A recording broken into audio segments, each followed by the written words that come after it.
संतोषी माता व्रत कथा। एक बुढ़िया थी, उसके 7 बेटे थे।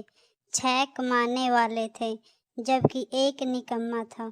बुढ़िया 6 बेटों की रसोई बनाती, भोजन कराती और उनसे जो जूठन बचती वह सातवें को दे देती। एक दिन वह पत्नी से बोला, देखो मेरी माँ को मुझे पर कितना प्रेम है। वह बोली, क्यों नहीं, सबका जूठा जो तुझको खिलाती है। वह बोला, ऐसा नहीं हो सकता, मैं जब तक आंखों से ना देख लूं मान नहीं सकता। बहू हंस कर बोली, देख लोगे तब तो मानोगे। कुछ दिन बाद त्योहार आया। घर में 7 प्रकार के भोजन और चूरमे के लड्डू बने। वह जांचने को सिर दुखने का बहाना कर पतला वस्त्र सिर पर ओढ़ रसोई घर में सो गया। वह कपड़े में से सब देखता रहा।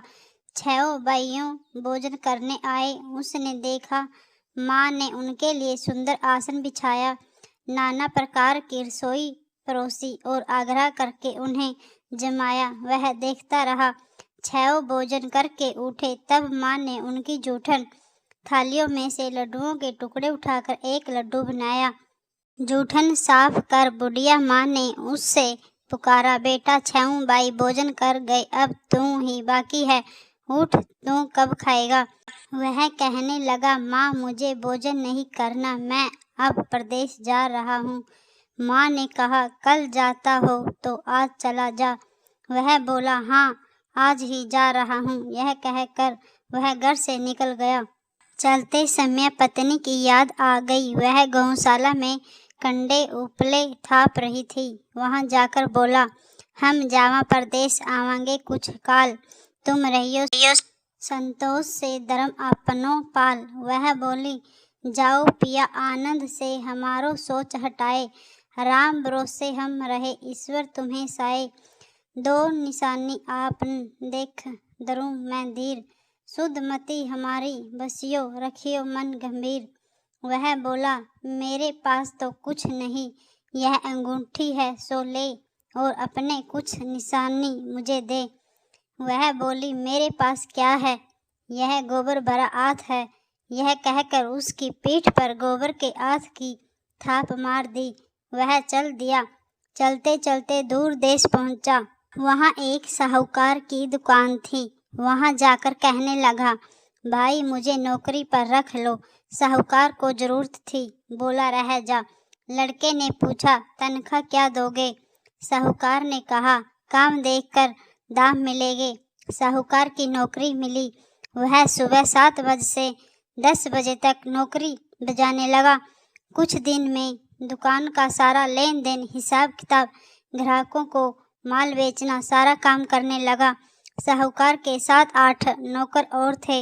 वे सब चक्कर खाने लगे। यह तो बहुत होशियार बन गया। सेठ ने भी काम देखा और 3 महीने में ही उसे आधे मुनाफे का हिस्सेदार बना लिया। वह कुछ वर्ष में ही नामी सेठ बन गया और मालिक सारा कारोबार उस पर छोड़कर चला गया। पत्नी को सास ससुर दुख देने लगे। सारी गृहस्थी का काम करा के उसे लकड़ी लेने जंगल में भेज दे। इस बीच घर के आटे से जो भूसी निकलती उसकी रोटी बनाकर रख दी जाती और फूटे नारियल की नारेली में पानी। एक दिन वह लकड़ी लेने जा रही थी। रास्ते में बहुत सी स्त्रियां संतोषी माता का व्रत करती दिखाई दी। संतोषी माता का खड़ी होकर कथा सुनने लगी और पूछा, बहनों तुम किस देवता का व्रत करती हो और उसके करने से क्या फल मिलता है। यदि तुम इस व्रत का विधान मुझे समझा कर कहोगे तो मैं तुम्हारा बड़ा एहसान मानूंगी। तब उनमें से एक स्त्री बोली, सुनो, यह संतोषी माता का व्रत है। इसके करने से निडरता दृढ़ता का नाश होता है और जो कुछ मन में कामना हो सब संतोषी माता की कृपा से पूरी होती है। तब उसने उससे व्रत की विधि पूछी। वह भगतनी स्त्री बोली, 1.25 आने का गुड़ चना लेना, इच्छा हो तो 5.25 आने का ले लेना या 1.25 रुपये का भी सहूलियत के अनुसार लाना। बिना परेशानी और श्रद्धा व प्रेम से जितना भी बन पड़े सोया लेना, प्रत्येक शुक्रवार को निराहार रह कर कथा सुनना, इसके बीच कर्म टूटे नहीं, लगातार नियम पालन करना, सुनने वाला कोई न मिले तो घी का दीपक जलाकर उसके आगे या जल के पात्र को सामने रखकर कथा कहना, जब कार्य सिद्ध न हो नियम का पालन करना और कार्य सिद्ध हो जाने पर व्रत का उद्यापन करना। 3 मास में माता फल पूरा करती है। यदि किसी के ग्रह खोटे भी हो तो भी माता वर्ष भर में कार्य सिद्ध करती है। फल सिद्धि होने पर उद्यापन करना चाहिए, बीच में नहीं। उद्यापन में 2.5 सेर आटे का खाजा तथा इसी परिणाम से खीर तथा चने का साग करना। 8 लड़कों को भोजन कराना, जहाँ तक मिले देवर जेठ भाई बंधु के हो, ना मिले तो रिश्तेदार और पास पड़ोसियों को बुलाना, उन्हें भोजन करा यथाशक्ति दक्षिणा दे माता का नियम पूरा करना। उस दिन घर में खटाई न खाना। यह सुन बुढ़िया के लड़के की बहू चल दी। रास्ते में लकड़ी के बोझ को बेच दिया और उन पैसों से गुड़ चना ले माता के व्रत की तैयारी कर आगे चली और सामने मंदिर देखकर पूछने लगी, यह मंदिर किसका है? सब कहने लगे, संतोषी माता का मंदिर है। यह सुनकर माता के मंदिर में जाकर चरणों में लौटने लगी। दिन हो विनती करने लगी, माँ मैं निपटी अज्ञानी हूँ, व्रत के कुछ नियम नहीं जानती, मैं दुखी हूँ। हे माता जगत जननी, मेरा दुख दूर करे, मैं तेरी शरण में हूँ। माता को दया आई। एक शुक्रवार बीता कि दूसरे को उसके पति का पत्र आया और तीसरे शुक्रवार को उसका भेजा हुआ पैसा आ पहुँचा। यह देख जेठ जेठानी मुँह सिकुड़ने लगे। लड़के ताने देने लगे। काकी के पास पत्र आने लगे, रुपया आने लगा। अब तो काकी की खातिर बढ़ेगी। बेचारी सरलता से कहती, भैया कागज आवे रुपया आवे, हम सब के लिए अच्छा है। ऐसा कहकर आंखों में आंसू भरकर संतोषी माता के मंदिर में आ मतेश्वरी के चरणों में गिरकर रोने लगी। माँ मैंने तुमसे पैसा कब मांगा है? मुझे पैसे से क्या काम है? मुझे तो अपने सुहाग से काम है। मैं तो अपने स्वामी के दर्शन मांगती हूँ। तब माता ने प्रसन्न होकर कहा, जा बेटी तेरा स्वामी आएगा। यह सुनकर खुशी से बावली होकर मैं जा काम करने लगी। अब संतोषी माँ विचार करने लगी, इस भोली पुत्री को मैंने कह तो दिया कि तेरा पति आएगा, लेकिन कैसे? वह तो इसे स्वप्न में भी याद नहीं करता। इसे याद दिलाने को मुझे ही जाना पड़ेगा। इस तरह माता जी उस बुढ़िया के बेटे के पास जा स्वप्न में प्रकट होकर कहने लगी, साहूकार के बेटे सो रहा है या जागता है? वह कहने लगा, माता सोता भी नहीं जागता भी नहीं, कहो क्या बात है? माँ कहने लगी, तेरे घर बार कुछ नहीं है कि नहीं? वह बोला, मेरे पास सब कुछ है, माँ बाप है, बहू है, क्या कमी है? माँ बोले पुत्र, तेरी बहू घोर कष्ट उठा रही है, तेरे माँ बाप उसे परेशानी दे रहे हैं, वह तेरे लिए तरस रही है, तुम उसकी सुध ले। वह बोला, हाँ माता जी यह मालूम है, परंतु जाऊं तो कैसे? परदेश की बात है, लेन देन का कोई हिसाब नहीं, कोई जाने का रास्ता नहीं आता, कैसे चला जाऊं? माँ कहने लगी, मेरी बात मान, सवेरे नहा धोकर संतोषी माता का नाम ले, घी का दीपक जला कर दुकान पर जा बैठ। देखते देखते सारा लेन देन चुक जाएगा, जमा का माल बिक जाएगा, सांझे होते होते धन का भारी ढेर लग जाएगा। अब बूढ़े की बात मानकर वह नहा धोकर संतोषी माता को दंडवत घी का दीपक जला दुकान पर जा बैठा। थोड़ी देर में देने वाले रुपया लाने लगे, लेने वाले हिसाब लेने लगे। कोठे में भरे सामान के खरीदार नगद दाम दे सौदा करने लगे। शाम तक धन का भारी ढेर लग गया। मन में माता का नाम ले चमत्कार देख प्रसन्न होकर घर ले आ जाने के वास्तव गहना कपड़ा सामान खरीदने लगा। यहाँ काम से निपट तुरंत घर को रवाना हुआ। उधर उसकी पत्नी जंगल में लकड़ी लेने जाती है।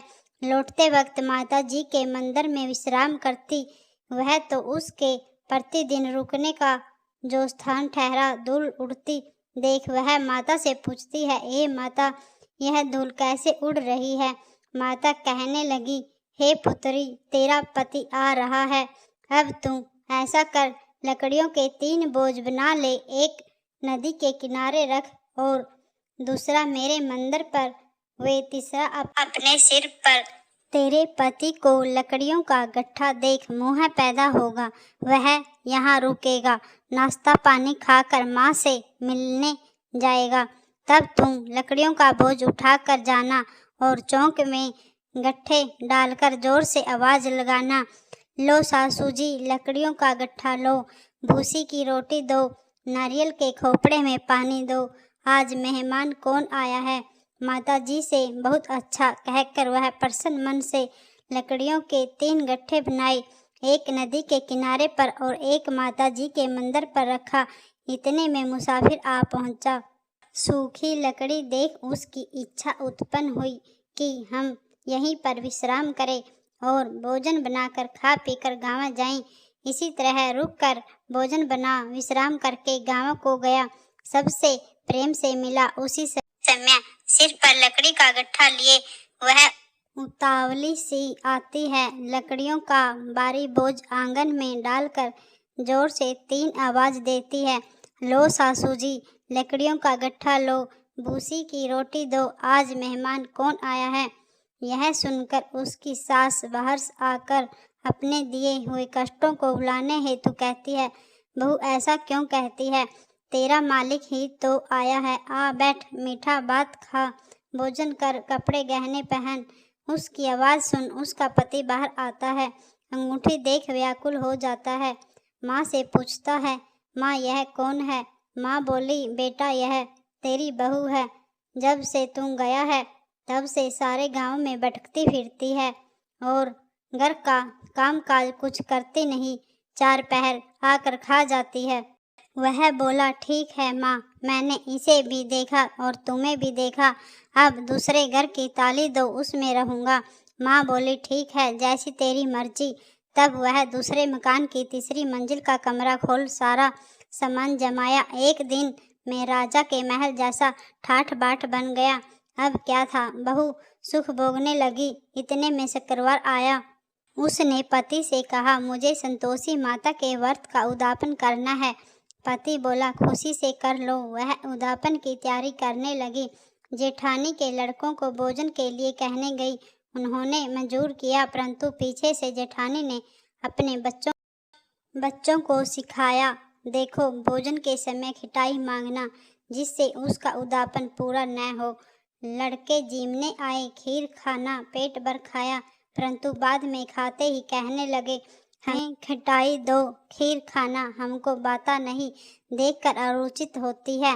वह कहने लगी, भाई खटाई किसी को नहीं दी जाएगी, यह तो संतोषी माता का प्रसाद है। लड़के उठ खड़े हुए, बोले, पैसे लाओ। बोली बहू कुछ जानती नहीं थी, उन्हें पैसे दे दिए।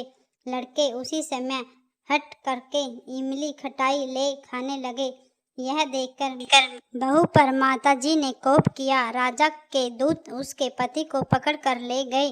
जेठ जेठानी मन माने वचन कहने लगे, लूट लूट कर धन इकट्ठा कर लिया है, अब सब मालूम पड़ जाएगा, जब जेल की मार खाएगा। बहू से यह सहन नहीं हुए, रोती हुई माता जी के मंदिर गई। कहने लगी, हे माता, तुमने क्या किया? हंसाकर अब भक्तों को रुलाने लगी।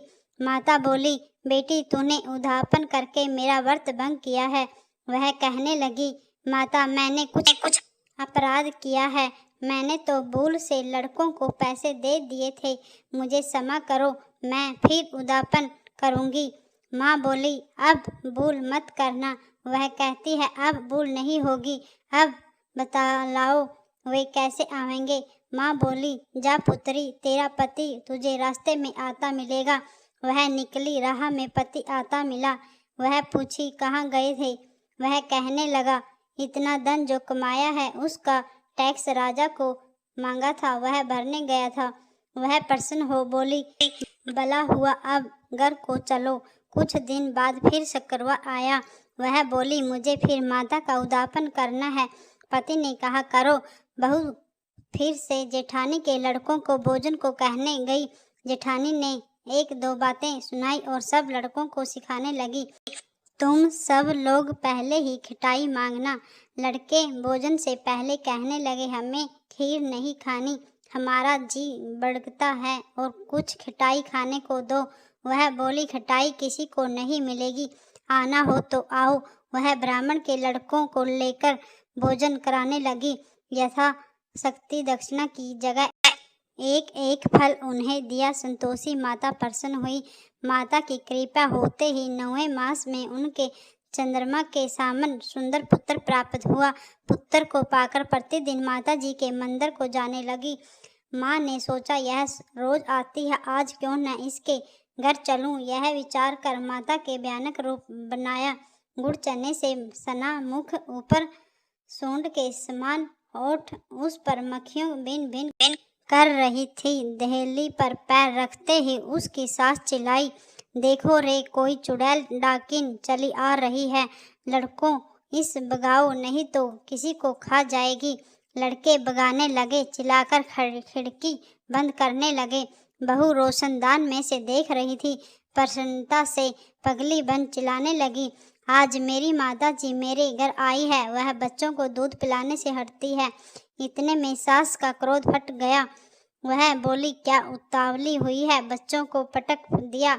इतने में माँ के प्रताप से लड़के ही लड़के नजर आने लगे। वह बोली, माँ, मैं जिसका व्रत करती हूँ यह संतोषी माता है। सबने माता के चरण पकड़ लिए और विनती कर कहने लगे, हे माता, हम मूर्ख है, अज्ञानी है, तुम्हारे व्रत की विधि हम नहीं जानते। व्रत भंग कर हमने बड़ा अपराध किया है। जगत माता, आप हमारा अपराध क्षमा करो। इस प्रकार माता प्रसन्न हुई। बहू को प्रसन्न हो, जैसा फल दिया वैसे माता सबको दे, जो पढ़े उसका मनोरथ पूरा हो। बोलो संतोषी माता की जय।